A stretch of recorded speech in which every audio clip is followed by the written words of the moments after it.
Paris, sa tour Eiffel, le Sacré-Cœur, les Champs-Élysées, ses bateaux-mouches. Bref, vous pensiez tout connaître de Paris grâce à Emily in Paris?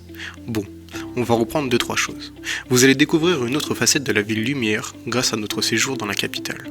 Nous vous proposons un retour en images de notre escapade parisienne qui a eu lieu du 11 au 13 octobre 2023. Au programme, un peu de visite, beaucoup de marches, mais le principal c'est que personne ne se soit perdu dans le métro. Dès notre arrivée, cité de l'architecture et du patrimoine, un condensé de 1000 ans d'histoire architecturale, du Moyen-Âge avec sa galerie des moulages et ses maquettes, les salles dédiées aux peintures murales en passant par les travaux haussmanniens. L'histoire du béton jusqu'à la cité radieuse de Le Corbusier. Le lendemain matin, nous voici prêts pour le départ de la visite tant attendue du séjour, la Fondation Louis Vuitton. Tout était sujet à émerveillement pour nous, surtout dans le cadre de notre formation.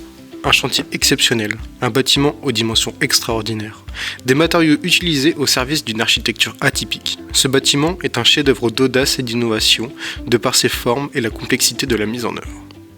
Dans l'après-midi, excursion à la BNF sur le site François Mitterrand. Tour d'horizon de ce haut lieu de conservation et de préservation des ouvrages. Héritière des collections royales constituées depuis la fin du Moyen-Âge, elle est l'une des plus anciennes institutions culturelles françaises. Avec ses 171 000 m² de salles de lecture, de magasins et de son esplanade, ce lieu ne renferme pas moins de 14 millions de livres et d'imprimés.